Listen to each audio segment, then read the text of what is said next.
আসসালামু আলাইকুম সুপ্রিয় বন্ধুরা, অল গ্রামার ইউনিভার্সিটির পক্ষ থেকে আপনি প্রথমে 5 সেকেন্ডে একটি প্রশ্নের উত্তর শনাক্ত করবেন। তারপরে আপনি এই প্রশ্নের উত্তর সারা জীবন মনে রাখার টেকনিক সহ জানবেন এবং এইটা 50তম বিসিএস এর 5টি প্রশ্ন আপনি প্র্যাকটিস করুন, তাহলে যে কোনো পরীক্ষায় কমন পাবেন। তাহলে সুন্দর করে মনোযোগ দিয়ে সম্পূর্ণ ভিডিওটা দেখুন এবং সারা জীবন মনে রাখার টেকনিকটা আয়ত্ত করে নিন। দেখুন বন্ধুরা, 1 নম্বর প্রশ্নে এইটা 50তম বিসিএস এ আসছে। এখানে 1 নম্বর প্রশ্নে বলা হয়েছে আধুনিক বাংলা নাটক মূলত কয় পর্বে বিভক্ত। তাহলে আপনি 5 সেকেন্ডে এর উত্তর শনাক্ত করুন।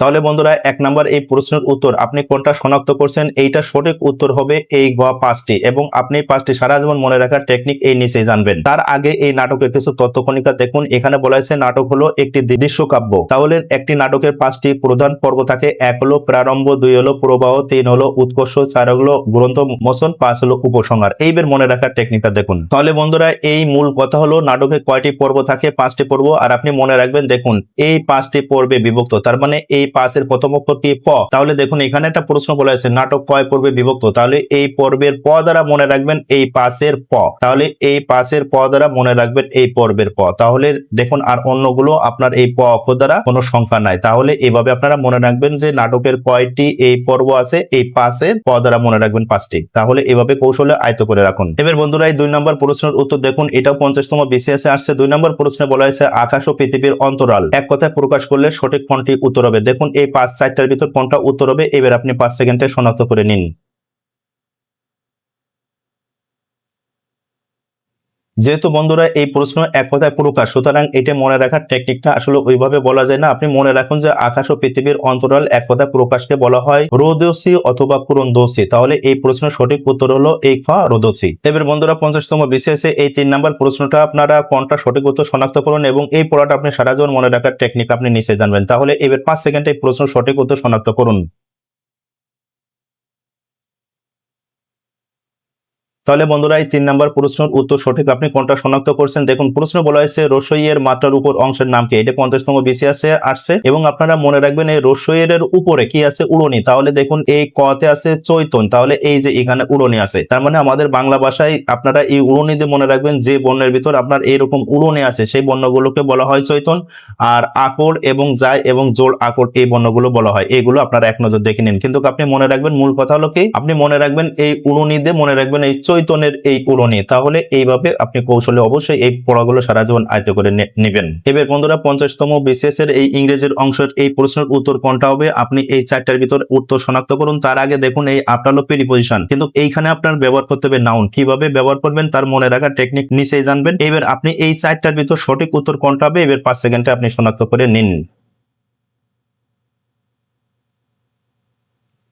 তাহলে বন্ধুরা, 50তম বিসিএস এ এই প্রশ্নের উত্তর আপনি মনে রাখার আগে এই প্রশ্ন কি বলছে একটু লক্ষ্য করুন। দেখুন identify the sentence where up function as a noun. তার মানে এই আপটা কোথায় নাউন হিসেবে ব্যবহার হয়েছে। তার মানে এই আপটা মূলত হলো প্রিপজিশন। আর আপনারা নাউন চিনা সহজ নিয়ম হলো, আপনি সবসময় একটা কথা মনে রাখবেন, সহজ করে নাউন চিনে বা সেরা টেকনিক। তার মানে যদি মনে রাখবেন এই প্রিপজিশনের পর যাই বসবে না কেন সেটা 100% হবে নাউন। তাহলে মূল কথাকে এবার লক্ষ্য করুন। তাহলে বন্ধুরা, এই প্রশ্নের মূল কথা হলো এই আপটা হলো প্রিপজিশন, এই প্রিপজিশনকে ব্যবহার করতে হবে নাউন। আর নাউনের সহজ কথা হলো প্রিপজিশনে পরে যাই থাকুক না কেন সেটা 100% নাউন। তাহলে আপনি ক নাম্বার দেখুন এই ক তে কোথায় প্রিপজিশন আছে, কোথাও কি প্রিপজিশন আছে, নাই। এই আপটা মূলত প্রিপজিশন আর এই জন্য এইটার নাউন হিসাবে ব্যবহার হয় না, এই জন্য ক নাম্বার আপনি প্রথমে বাদ দেন। তাহলে এই ক নাম্বার দেখুন কোথায় প্রিপজিশন আছে, এই যে অন আছে। তাহলে আমরা জানি প্রিপজিশনে পরে যাই থাকুক সেটা 100% হয় নাউন। তাহলে এই আপটা কি হিসাবে ব্যবহার হয়েছে, নাউন। তাহলে সঠিক উত্তর হচ্ছে এই খ। এবং গ নাম্বার দেখুন এখানে কোনো প্রিপজিশন আছে, এখানে কোনো প্রিপজিশন নাই। এই আপটা হলো মূলত প্রিপজিশন, কিন্তু এই প্রিপজিশনকে ব্যবহার করতে হবে নাউন, তাই জন্য এই গ নাম্বারও ভুল। তাহলে গ নাম্বার লক্ষ্য করুন এখানে প্রিপজিশন আছে কোথায়, দেখুন এই যে বাই। বাই এর পরে থাকলে হয় নাউন, কিন্তু এর আগে হিসাবের কোনো প্রশ্নই নাই। তাহলে বন্ধুরা, এই আলোচ্য প্রশ্নের মূল বিষয় হলো যে কোনো প্রিপজিশনের পরে যাই থাকুক না কেন সেটা আপনার কি হিসাবে ব্যবহার হবে, নাউন হিসাবে ব্যবহার হবে। তাহলে আপনারা এই সূত্রটা মনে রাখে এই ধরনের ইংরেজি অবশ্যই এইভাবে আয়ত্ত করে নেবেন। তাহলে বন্ধুরা, এই 5 নাম্বার প্রশ্নের উত্তর সঠিক কোনটা আপনি 5 সেকেন্ডে শনাক্ত করুন। এই 4টের ভিতর সঠিক উত্তর কোনটা আপনি সেটা শনাক্ত করেন এবং মনে রাখার টেকনিক আপনি নিচে দেখতে পাবেন। সময় শুরু হলো 5 সেকেন্ড।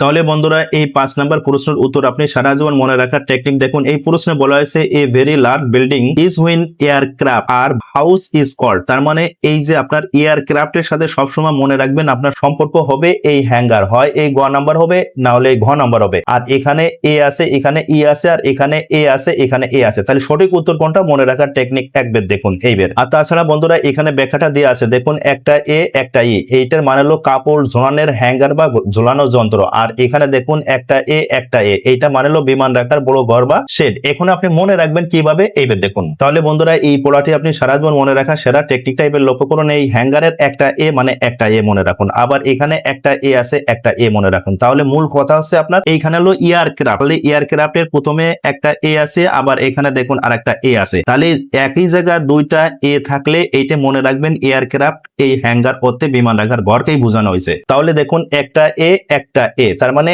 একই জিনিস বোঝালে আপনার এই এয়ারক্রাফটের একটা এ একটা এ। আর এখানে দেখুন একটা এ আছে একটা ই আছে, যখন দুইটা ভিন্ন হবে তখন এটা কাপড় ঝোলানোর হ্যাঙ্গার হিসাবে মনে রাখবেন। এইভাবে আপনারা কৌশলে অবশ্যই এই পড়াটা এইভাবে আয়ত্ত করে রাখবেন আশা করি। তাহলে সুপ্রিয় বন্ধুরা, অল গ্রামার ইউনিভার্সিটির পক্ষ থেকে আপনারা বাংলা ইংরেজি যে কোনো পড়া এরকম সারা জীবন মনে রাখার টেকনিক যদি জানতে চান তাহলে আমাদের ইউটিউব এবং ফেসবুক প্লেলিস্ট থেকে আপনারা ভিডিও দেখুন। আপনারা দেখুন আগো কুইজ টু অ্যান্সার ফরএভার, তার মানে এই কুইজের সকল উত্তর আপনি এরকম কৌশলে সারা জীবন মনে রাখার টেকনিক গুলো জানতে পারবেন। তাহলে এইভাবে অনন্যভাবে ভিডিওগুলো দেখুন এবং শিখুন। তাহলে সুপ্রিয় বন্ধুরা, অল গ্রামার ইউনিভার্সিটির পক্ষ থেকে এই পড়াগুলো মনে রাখার টেকনিক আপনি কিভাবে শিখলেন দয়া করে এই সম্পর্কে একটু কমেন্ট করে আমাদেরকে জানান। আপনাদের কমেন্ট গুলো দেখবে অবশ্যই রিপ্লাই দেবো সেই প্রত্যাশা রাখি। আর বন্ধুরা এই পড়াগুলো মনে রাখার শেষ নোট টেকনিক এইভাবে আরো ভিডিও আমাদের ওই প্লেলিস্ট থেকে আপনারা দেখুন সেই প্রত্যাশা রাখি। আর বন্ধুরা এই জ্ঞানমূলক ভিডিওটা দয়া করে আপনি শেয়ার করে দেবেন। আপনার শেয়ারের মাধ্যমে যেন আরেকজন এই জ্ঞানমূলক ভিডিওটা দেখে সে উপকার লাভ করে সেই প্রত্যাশা আপনাদের কাছে বারেবার। আর সুপ্রিয় বন্ধুরা, যারা অল গ্রামার ইউনিভার্সিটি আমাদের ইউটিউব চ্যানেল থেকে দেখছেন দয়া করে আমাদের এই চ্যানেলটি সাবস্ক্রাইব এবং অল বাটন প্রেস করে রাখুন। আর যারা ফেসবুক পেজ থেকে দেখছেন দয়া করে পেজটি লাইক ও শেয়ার দিয়ে রাখুন। আপনি